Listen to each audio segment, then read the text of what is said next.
चल ठीक हो गया।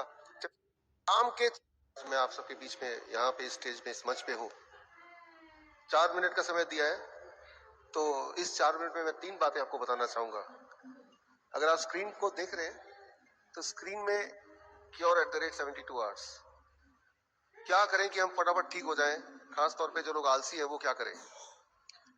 पहली बात तो दवा क्या होती है, मेडिसिन क्या है। अगर आप डिक्शनरी में देखेंगे तो डिक्शनरी में मेडिसिन का मतलब सिर्फ टैबलेट, कैप्सूल, टॉनिक ही नहीं, कोई भी ऐसी साइंस जो आपको क्योर रहने में करने में या दवाई या बीमारी को प्रिवेंट करने में मदद करती हो, उसे हम मेडिसिन बोलते हैं। तो ऐसे ही 3 दवाइयों का मैं जिक्र करूंगा अभी अगले 3-4 मिनट में। पहली दवाई टाइम एज मेडिसिन। ये दुनिया की सबसे पावरफुल दवाई है। टाइम एज मेडिसिन से क्या प्रभाव होगा अगर इसको आपने आज से शुरू कर दिया। करना सिर्फ इतना है, सुबह 8 बजे से पहले कुछ ना खाएं, शाम के 6 बजे के बाद कुछ ना खाएं। यानी कि डिनर आपको शाम के 6 बजे से पहले फिनिश कर देना होगा। 6 बजे के बाद पानी पी सकते हैं, लेकिन कुछ खाना नहीं है। कम खाने नहीं बोल रहा हूं मैं, अलग खाने नहीं बोल रहा हूं मैं सिर्फ इतना बोल रहा हूं, your eating bracket is between 8 AM to 6 PM। अगर आपने ऐसा कर दिया तो हमने अपने हॉस्पिटल में ये देखा है, हमारे 20 हॉस्पिटल है हिम्स के नाम से, कि ये एक बदलाव से by the time it is 1 week to 10 days, 1 हफ्ते से 10 दिन के अंदर अंदर कॉन्स्टिपेशन गायब होने लगती है, एसिडिटी गायब होने लगती है, ब्लोटिंग गायब हो जाती है, नींद बढ़िया होने लगती है। लेकिन अगर 15 दिन से अधिक करने लगे तो जॉइंट पेन गायब होने लगता है। अगर 21 दिन से अधिक होने लगे तो ब्लड प्रेशर, ब्लड शुगर अपने आप नीचे आने लगता है। जिनका ज्यादा होता है उनको दवाई छोड़नी उनकी मजबूरी हो जाती है। और कहीं अगर आपने 1 महीना भर कर लिया तो गैस्ट्रिक इसोफेगल रिफ्लेक्स डिजीज, जिसका पेन लगभग हार्ट अटैक के बराबर का ही होता है, वो ठीक होने लगता है, ठीक हो जाता है। और साथ में आपका वेट, जो लोग मोटे हैं, ऑन एवरेज मैंने देखा है 5% वेट आपका ड्रॉप हो जाता है। तो that is the time as medicine. सिर्फ इतना ध्यान रखना है, सुबह 8 बजे से पहले क्यों कुछ ना खाएं और शाम के 6 बजे के बाद कुछ ना खाएं। इसके पीछे का साइंस क्या है, वो जिनको समझने में रुचि है तो वो मेरी किताब ये पढ़ सकते हैं bishop.com/ebook में जाके, तो आपको साइंटिफिक एस्पेक्ट पता चली जाएगा। लेकिन आप में से वो लोग जो जल्दी में है कि भाई ये तो 1 महीने का पूरा एक टाइमलाइन हो गया, जिनको 2-3 दिन में ही रिजल्ट चाहिए, तो इस टाइम एज मेडिसिन के साथ एक दवाई और जोड़िए, दूसरी दवाई, that is called food as medicine. आप में से कितने लोग ऐसे हैं जिनको DIP डाइट का थोड़ा बहुत आइडिया है? आप में से किसी ने सुना है पहले? यहाँ तो हाथ रेज है, उधर कुछ हाथ रेज है, यहाँ भी मैं देख रहा हूँ, धन्यवाद, थैंक यू। तो DIP डाइट अगर आप टाइम एज मेडिसिन के साथ जोड़ दें तो हमने ये देखा है पिछले 14 सालों में कि पहले 72 आवर के अंदर ही, पहले 3 दिन के अंदर ही ब्लड शुगर नीचे आने लगता है इतनी तेजी से कि दवाई छोड़ना मजबूरी हो जाती है, इंसुलिन को टेपर डाउन करना जरूरत हो जाती है। लेकिन अगर DIP डाइट अगर 3 से 7 दिन तक करें तो ब्लड प्रेशर तीसरे दिन के अंदर अंदर इट स्टार्ट ड्रॉपिंग, तो यानी कि ब्लड प्रेशर की दवाई भी छोड़ना जरूरी हो जाता है। सिमिलरली कोलेस्ट्रॉल भी नीचे आने लगता है बड़ी तेजी से। इंटेस्टाइनल जितने भी डिसऑर्डर हैं with in a weeks time, उसमें भी क्लियर रिस्पॉन्स आता है और वो ठीक होने लगता है। लेकिन कहीं अगर आपने 1 महीना कर लिया DIP डाइट तो 10% वेट लॉस होता है ऑन एवरेज जो लोग मोटे हैं। First month, second month onward 5% till you achieve your normal BMI। जो एंजाइना अगर है, चेस्ट पेन वगैरह है, तो 1 महीने में वो गायब हो जाता है, हमने ये देखा है। थायराइड डिजीज अगर किसी को है तो 2 महीने के बाद अगर आप थायराइड चेक कराएंगे तो आप देखेंगे कि थायराइड आपका नॉर्मल की तरफ आ गया या बिलो नॉर्मल आ गया। और अब अगर आपने थायराइड की गोली नहीं छोड़ी तो हाइपोथायराइड हाइपरथायराइड में भी बदल सकता है या बदल जाता है। मतलब ये कि दवाई छोड़ना आपकी जरूरत हो जाएगी।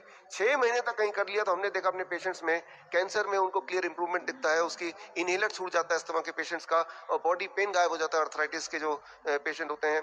8 महीने तक कर लिया तो हमारे सबसे ज्यादा पेशेंट किडनी डिजीज के होते हैं, क्रॉनिक किडनी डिजीज, उनकी किडनी रिवर्स हो जाती है, उनकी किडनी फंक्शनिंग ठीक होने लगती है, ठीक हो जाती है। स्किन डिसऑर्डर में क्लियर बेनिफिट दिखता है, लिवर डिसऑर्डर में क्लियर बेनिफिट दिखता है।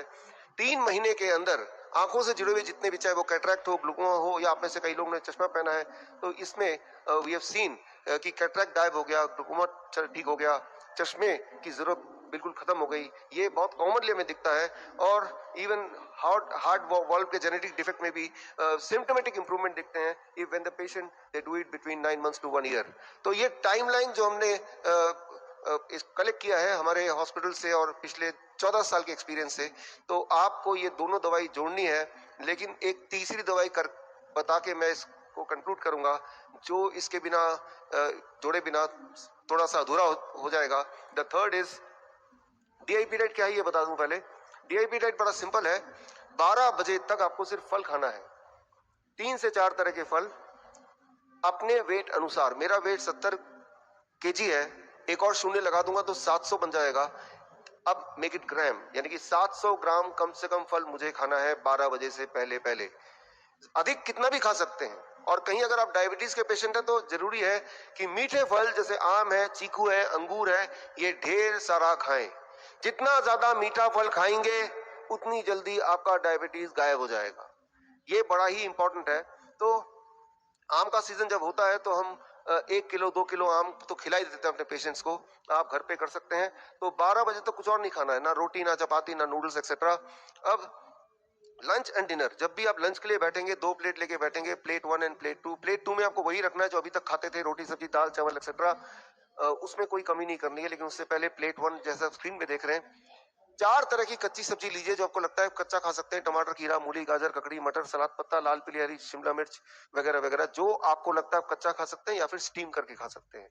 अब उसको अगर दवा के रूप में आप चाहते हैं कि वो काम करे तो उसकी खाने की क्वांटिटी वेरी इंपॉर्टेंट। आपका बॉडी वेट इंटू 5, मेरा body weight 70 kg into 5, that becomes 350 ग्राम। तो 350 ग्राम से कम खाऊंगा तो वो फूड है, अगर मैं 350 ग्राम के आसपास खाऊंगा then it becomes a medicine. तो इतना वेजिटेबल कच्चा खाने के बाद, साथ नहीं बाद, अब आप प्लेट 2 यानी कुक्ड फूड भरपेट खा सकते हैं। अगर दिमाग में थोड़ा भी ये शक है इतना सारा सलाद खाने के बाद मेरा पेट भर जाएगा, मैं कुछ नहीं खा पाऊंगा, और तो आप देखेंगे कि आपकी एपिटाइट, आपकी भूख, आपका मेटाबॉलिज्म उल्टा बढ़ जाएगा 2-3 दिन के अंदर। और जितनी रोटियां अभी आप खाते हैं उतनी या उससे अधिक खाने की आवश्यकता पड़ेगी, इंस्पायर्ड ऑफ द फैक्ट कि आप पहले सलाद पेट भर के खा चुके हैं। प्लेट 1 एंड प्लेट 2 लंच में भी यही करना है और डिनर में भी यही करना है। याद रखिए, लंच ऑब्लिक डिनर। एक आखिरी छोटी सी बात, और वो ये कि 2 तरह की चीजों को छोड़ दीजिए। जो भी चीज पैकिंग में आती हो, पैक्ड होती हो, फैक्ट्री से आती हो, और जो भी चीज जानवरों से आती हो। जानवरों से कौन सी चीज आ सकती है? अंडा, मीट, मछली, या फिर डेयरी प्रोडक्ट, दूध, दही, लस्सी, मक्खन, घी, पनीर, छाछ। छोड़ के देखिए एक बार, जिंदगी भर लेते रहे हैं, और कुछ चीजों को जोड़ लीजिए। स्प्राउट्स है, नट्स है, मुट्ठी भर खा लीजिए जब मर्जी। 6 बजे के बाद नहीं, शाम के उसके बीच में एज ए स्नैक्स। फल 12 बजे के बाद भी खाया जा सकता है एज ए स्नैक्स। धूप में बैठिए 40 मिनट, नहीं बैठ सकते 40 मिनट तो 20 मिनट बैठिए, 20 मिनट भी नहीं बैठ सकते तो 10 मिनट तो बैठ ही लीजिए। तो अब जो मैंने आपको बताया, this is what is called DIP diet, right, along with the time as medicine. एक आखिरी मेडिसिन का जिक्र करेंगे, यहाँ पे अंडरस्टैंड करेंगे, and with that we can conclude, that is 0 volt medicine. ये बड़ा इंटरेस्टिंग है, इसमें कोई पैसा भी खर्चा नहीं होना है। आप देख रहे हैं जितनी इलेक्ट्रिकल इक्विपमेंट यहाँ आपको दिख रही है, उसमें सारे के सारे अर्थिंग से कनेक्टेड है, यानी कि जो ऊपर वाला पिन होता है उससे जुड़े हुए हैं। अगर कोई भी आप में से इलेक्ट्रिशियन बैठा है तो उनको अगर पूछेंगे कि अर्थिंग से क्यों कनेक्ट किया, उसके बिना तो भी तो चलेगा, तो बोलेंगे एक बड़ा कारण है कि अर्थिंग से कनेक्ट करने से ये सारे इलेक्ट्रिकल इक्विपमेंट ज्यादा लंबा चलते हैं, उनकी आयु बढ़ जाती है। आपके घर का फ्रिज, आपका घर का टीवी भी अर्थिंग से जुड़ा है। लेकिन इंसान, जैसे अभी आप बैठे हैं, कंक्रीट पे बैठे हैं या फर्श पे बैठे हैं और जूते पहन के बैठे हैं, तो आप अर्थ से कनेक्टेड नहीं है। सारे जानवर अर्थ से कनेक्टेड है, बिकॉज वो जूते नहीं पहनते हैं, वो जंगल में रहते हैं, ग्राउंड में रहते हैं। एक इंपॉर्टेंट बात मैं आपको बताना चाहता हूं, जो इंजीनियर से वो समझें कि अभी आप यहां से बाहर निकल के जाएंगे, अपना जूता उतार के जहां आपको मिट्टी मिले, घास मिले, जैसे ही वहां पे रखेंगे, जैसे ही वहां पे रखेंगे, with in the first 10 second, 10 second के अंदर आपका बॉडी का वोल्टेज शून्य हो जाएगा। वोल्ट मीटर अगर यहाँ पे है तो चेक करके मैं दिखा सकता हूँ, आप में से इलेक्ट्रिकल इंजीनियर तो वो देख सकते हैं। अभी अगर आपका वोल्टेज चेक करें, जैसे कि हम इलेक्ट्रिकल इक्विपमेंट का वोल्टेज चेक करते हैं, तो वो शून्य आप में से किसी का नहीं होगा, ना ही मेरा शून्य होगा। हम सबकी वोल्टेज होगी थोड़ी बहुत 0.2486। वोल्टेज जब हमारी शून्य हो जाती है तब हमारी इम्यूनिटी सबसे हाईएस्ट पॉइंट पे रहती है। और वोल्टेज को शून्य करने का सिर्फ एक ही तरीका है, धरती माँ के पास जाना, धरती को डायरेक्टली छूना, और जैसे ही छूते हैं तो धरती से लगातार इलेक्ट्रॉन आपके बॉडी में आती है और आपकी वोल्टेज शून्य हो जाती है 10 सेकंड में। लेकिन अगर आपने 20 मिनट तक वहीं पे धरती के साथ जुड़े रहे, चेयर लेके बैठे रहे और पैर धरती पे हैं, डायरेक्टली तो जो स्ट्रेस है, मूड है, उसमें इंप्रूवमेंट आने लगती है, स्ट्रेस कम होने लगता है। और कहीं अगर 45 मिनट्स तक अगर आप धरती से जुड़े रहे तो हार्ट की पैल्पिटेशन दैट स्टार्ट्स रिड्यूसिंग। 1 घंटे में अलग अलग तरह का जॉइंट पेन, उसमें तुरंत ही लाइक ए पेन किलर आराम मिलने लगता है। अगर 1-2 घंटे आप धरती से कनेक्ट रहेंगे तो उस रात की नींद अच्छी होगी। हम अपने हॉस्पिटल में ओवरनाइट पेशेंट को धरती से कनेक्ट करके रखते हैं through a wire, connect conductive wire.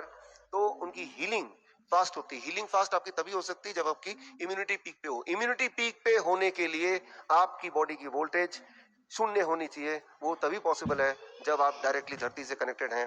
तो इसी तरह से अगर रोज आप कुछ समय धरती से कनेक्ट रहेंगे तो धरती जब बॉडी में इलेक्ट्रॉन भेजता है तो उससे आपका बीपी और शुगर भी अच्छी तरह कंट्रोल होता है। तो खैर ये 3 तरह की दवाइयां हैं जो आपको रोज लेने की कोशिश